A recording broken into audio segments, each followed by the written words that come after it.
आज अपने class 12th में बायोलॉजी का जो लेसन नंबर 7 है इसका पार्ट फर्स्ट स्टार्ट करेंगे। लास्ट वीडियो में अपने जो लेसन 6 था उसे कंप्लीट किया। उसमें अपने जो रसारोहण और जल के अवशोषण के प्रमुख सिद्धांत उनके बारे में पढ़ा था। तो आज इस वीडियो में अपने वाष्पोत्सर्जन व बिंदु स्राव इसे स्टार्ट करेंगे। तो आज अपने सबसे पहले वाष्पोत्सर्जन के बारे में पढ़ेंगे। वाष्पोत्सर्जन किसे कहते हैं? तो आपने पहले इसके बारे में थोड़ा बहुत पढ़ चुके हैं कि जल का वाष्प के रूप में बनकर पत्तियों से निकलना वाष्पोत्सर्जन कहलाता है। तो जीवित पादपों के वायवीय भागों से जल का वाष्पित होना क्या कहलाता है? वाष्पोत्सर्जन कहलाता है। तो जीवित पादपों के उनके जो भी वायवीय भाग यानी जड़ के अलावा ऊपर वाले जो भी भाग तना पत्ती, तो उनसे क्या पत्तियों से जो जल वाष्प रूप में निकलता है उसे क्या कहते हैं? वाष्पोत्सर्जन क्रिया कहते हैं। अब वाष्पोत्सर्जन है ये कितने प्रकार का होता है? तो वाष्पोत्सर्जन 3 प्रकार का होता है प्रमुख रूप से। एक नंबर है रंध्रीय वाष्पोत्सर्जन, फिर आगे सेकंड नंबर है उपत्वचीय वाष्पोत्सर्जन, फिर है वातरंध्रीय वाष्पोत्सर्जन। इसके अब इन तीनों के बारे में अपने पढ़ते हैं कि जो रंध्रीय वाष्पोत्सर्जन है इसमें कैसे वाष्पोत्सर्जन की क्रिया होती है। रंध्रीय वाष्पोत्सर्जन किसे कहते हैं? रंध्रों द्वारा होने वाला वाष्पोत्सर्जन रंध्रीय वाष्पोत्सर्जन कहलाता है। इसके द्वारा रंध्रों द्वारा होने वाला वाष्पोत्सर्जन रंध्रीय वाष्पोत्सर्जन कहलाता है। तो इसमें कितने परसेंट वाष्पोत्सर्जन होता है? 50 से 97% वाष्पोत्सर्जन की क्रिया होती है। कितने परसेंट रंध्रीय वाष्पोत्सर्जन से? 50 से 97% तक होती है। फिर सेकंड है उपत्वचीय वाष्पोत्सर्जन। तो उपत्वचीय वाष्पोत्सर्जन में क्या होता है? उपत्वचा से होने वाला वाष्पोत्सर्जन उपत्वचीय वाष्पोत्सर्जन कहलाता है। तो उपत्वचीय वाष्पोत्सर्जन में 3 से 10% तक वाष्पोत्सर्जन की क्रिया होती है। यानी क्योंकि सबसे कम इसलिए इसमें से होता है क्योंकि जो उपत्वचा होती है वह एक कठोर आवरण होती है। तो कभी कभी क्या उपत्वचा होती है वो बहुत पतली और कुछ स्थानों पर टूटी हुई होती है। तो जहां से उपत्वचा पतली और टूटी हुई होती है वहां से क्या जल है वाष्प के रूप में निकलता है, उसे क्या कहते हैं? उपत्वचीय वाष्पोत्सर्जन की क्रिया कहते हैं। फिर इसके बाद में जो 3 नंबर है आगे वातरंध्रीय वाष्पोत्सर्जन। वातरंध्रीय वाष्पोत्सर्जन किसे कहते हैं? जो काष्ठीय स्तंभों यानी जो लिग्निफिकेशन या सुमेरीकरण के कारण स्तंभ बनते हैं उन्हें काष्ठीय स्तंभ कहते हैं। वह फलों की सतह पर छोटे छोटे छिद्र पाए जाते हैं। तो काष्ठीय स्तंभ हो गए वह फल हो गए, इनकी सतह पर छोटे छोटे छिद्र पाए जाते हैं जिन्हें वातरंध्र कहते हैं। इससे कितना 0.1% वाष्पोत्सर्जन होता है। तो इससे 0.1% वाष्पोत्सर्जन की क्रिया होती है। मतलब ये बिल्कुल ना के बराबर होता है, बहुत कम नगण्य मान इसका माना जाता है। तो ये वाष्पोत्सर्जन के 3 प्रकार हैं। इसके बाद में अपने इन तीनों का पूरा डिटेल में पढ़ेंगे। सबसे ज्यादा किससे? रंध्रीय वाष्पोत्सर्जन से होता है। तो रंध्रीय वाष्पोत्सर्जन के बारे में अपने कंप्लीट रूप से पढ़ेंगे क्योंकि इनसे इन दोनों से बहुत कम वाष्पोत्सर्जन क्रिया होती है। तो इसमें मेन है रंध्रीय वाष्पोत्सर्जन। रंध्रीय वाष्पोत्सर्जन क्या है? पत्ती की सतह पर सूक्ष्म छिद्र पाए जाते हैं। पत्ती की सतह दोनों तरफ भी हो सकते हैं, पत्ती के ऊपर वाले भाग और नीचे वाले भाग पर जो सूक्ष्म रंध्र पाए जाते हैं उन रंध्रों की उपस्थिति बाह्य त्वचा का प्रमुख लक्षण है। तो जो पत्ती है उस पर जो क्यूटिकल या बाह्य त्वचा का आवरण पाया जाता है उसका प्रमुख लक्षण क्या है? रंध्रों का उपस्थित होना। तो रंध्रों की उपस्थिति के आधार पर पत्तियां कितने प्रकार की होती हैं? 3 प्रकार की होती हैं। कौन कौन से 3 प्रकार हैं? अधोरंध्री पत्तियां, उभयरंध्री पत्तियां और अधिरंध्री पत्तियां। अब जो अधोरंध्री पत्तियां इसके बारे में आप नोट करेंगे।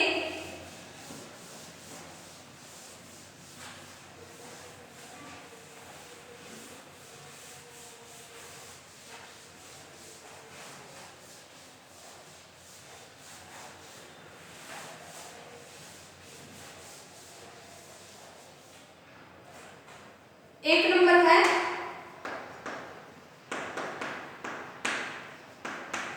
अधोरंध्री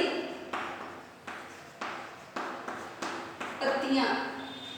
तो अधोरंध्री पत्तियों में क्या होता है, रंध्र केवल पत्ती की निचली सतह पर पाए जाते हैं। रंध्र कहाँ, रंध्र केवल पत्ती के नीचे वाली सतह पर होते हैं।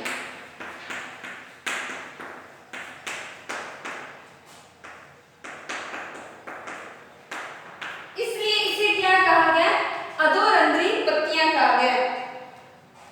तो उदाहरण के लिए कौन कौन सी पत्तियां, सेब, संतरा, इन फलों की पत्तियां उदाहरण देंगे तो आप सेब, संतरा आदि। अब सेब की पत्तियों के कारण इसे क्या नाम दिया, यह सेब प्रकार भी कहलाता है। इसे कौन सा रंध्रों का प्रकार, इसे सेब प्रकार भी कहते हैं।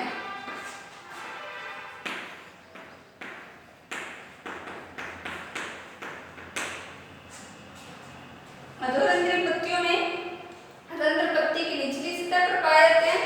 और ये कौन से वृक्षों में पाए जाते हैं उनका बता दिया। और सेब की पत्तियों में पाए जाने के कारण से सेब प्रकार का रंध्र भी कहा जाता है। इसके बाद दूसरा है उभयरंध्री पत्तियां। तो उभयरंध्री पत्तियां कौन सी होंगी, मतलब जिसमें दोनों सतहों पर रंध्र पाए जाएं।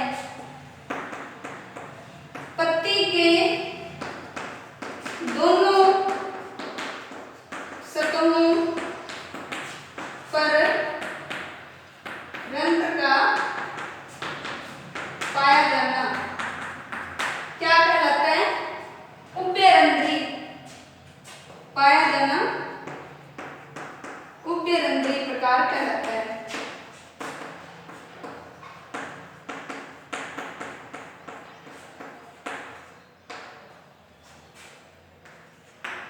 फिर तीसरा कौन सा है, इसमें अपने प्रकार पड़ा अधिरंध्री पत्तियां। अब अधिरंध्री में क्या होगा, अधोरंध्री में तो नीचे वाली सतह पर, उभयरंध्री में दोनों सतह पर पाए जाते रंध्र। लेकिन जो अधिरंध्री है इसमें पत्ती की ऊपर वाली सतह पर रंध्र पाए जाते हैं। पत्ती की ऊपर वाली सतह पर रंध्र पाए जाते हैं। तो उसे कौन सा अधिरंध्री प्रकार कहा जाता है। अब इनके उदाहरण अपने देखते हैं। इसके तो सेब और संतरा जो उभयरंध्री है, इसके उदाहरण कौन से, मक्का, जई। उदाहरण क्या लिखेंगे इसके, मक्का, जई यानी एक बीजपत्री जो है उनमें आदि। और जो अधोरंध्री है, क्योंकि आपने देखोगा मक्के की पत्तियां इस तरह से होती हैं, इसके अलावा और भी कोई घासें हैं, तो इन दोनों की तरफ ही रंध्र पाए जाते हैं। और जो अधिरंध्री है, अधि मतलब ऊपर की सतह पर पाया जाना रंध्रों का, तो इसके उदाहरण क्या लिखेंगे आपको, वाटर लिली और प्लावी पौधे। उदाहरण क्या लिखेंगे, वाटर लिली व प्लावी पौधे। प्लावी पौधे मतलब तैरने वाले।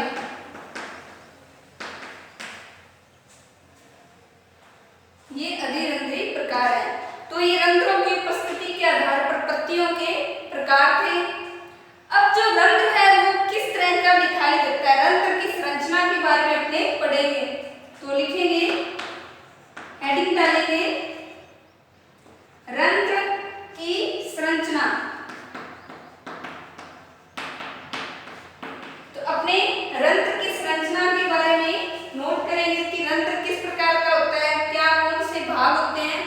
तो उनके बारे में अपने डायग्राम बनाकर फिर समझते हैं इसे।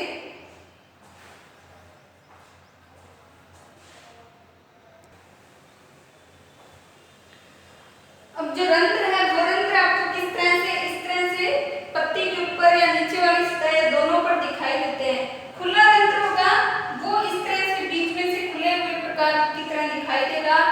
और ये कौन सा प्रकार है, ये है बंद रंध्र।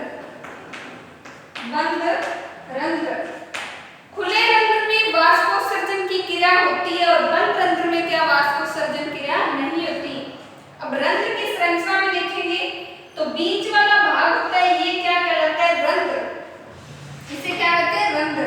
और इसमें जल के कुछ कण दिखाई देते हैं, अगर जल है उपस्थित तो इसमें ये दो कोशिकाएं जो क्या रंध्र को घेरे रखती हैं, तो रंध्र को घेरे रखती है, इस कारण इन्हें क्या कहा गया, द्वार कोशिकाएं। ये द्वार कोशिकाएं जब पिचक जाती है तो रंध्र को बंद कर देती है और जब फैलती है तो रंध्र खुले प्रकार का होता है। और जो रंध्र है उसमें क्या कुछ कण भी पाए जाते हैं और इसमें जो द्वार कोशिकाएं हैं इसमें भी जल की उपस्थिति होती है, बाहर से इन्हें एक आवरण घेरे रखते हैं। तो ये रंध्र की संरचना है। रंध्र में जो पाए जाने वाले प्रमुख भाग कौन से हैं, अब अपने उन्हें नोट करेंगे। तो आप नोट करना, जो रंध्र है उसमें क्या दो वृत्ताकार कोशिकाओं से बना होता है।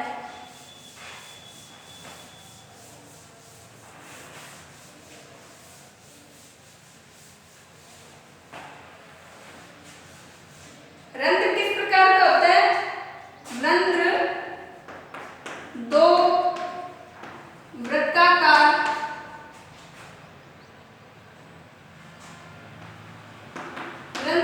वृत्ताकार कोशिकाओं से बना होता है।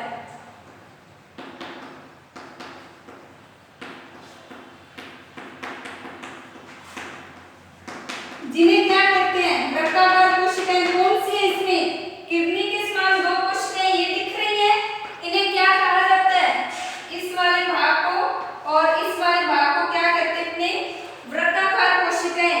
इन्हें क्या कहते हैं, द्वार कोशिकाएं बना होता है, जिन्हें द्वार कोशिकाएं कहते हैं। द्वार कोशिकाएं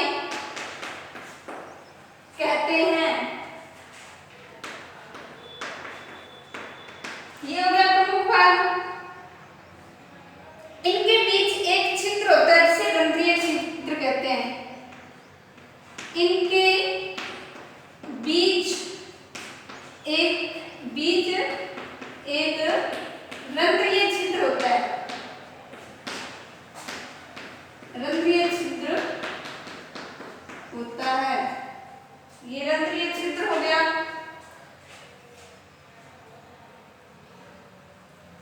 जब द्वार कोशिकाएं सुप्त हो जाती हैं तो कौन सा रंध्र होगा, जब द्वार कोशिकाएं सुप्त मतलब फूली हुई, जब द्वार कोशिकाएं सुप्त या फूली हुई बोल सकते हैं होती हैं तो उसे खुला रंध्र कहते हैं। तो उसे खुला रंध्र कहते हैं। और यदि द्वार कोशिकाएं संलग्न या पिचकी हुई होती हैं, यदि द्वार कोशिकाएं संलग्न यानी पिचकी हुई इस तरह से होगी, यदि द्वार कोशिकाएं संलग्न होती हैं तो उन्हें क्या कहा जाता है, बंद रंध्र कहते हैं। तो उन्हें बंद रंध्र कहते हैं।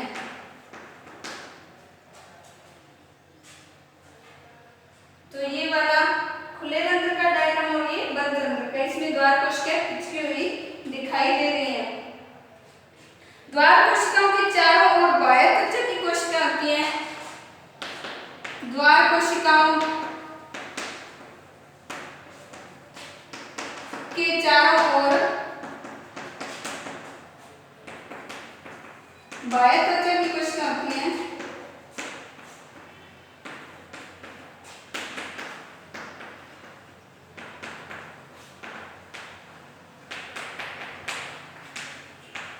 जिन्हें क्या कहते हैं, जिन्हें सहायक कोशिकाएं कहा जाता है, जिन्हें सहायक कोशिकाएं कहते हैं।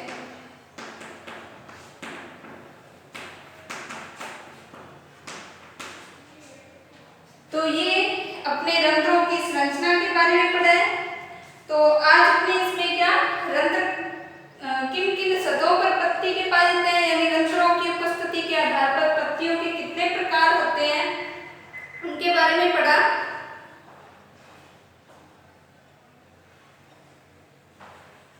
और इसके अलावा अपने जो रंध्र हैं वो किस प्रकार के होते हैं उनकी संरचना के बारे में पढ़ा।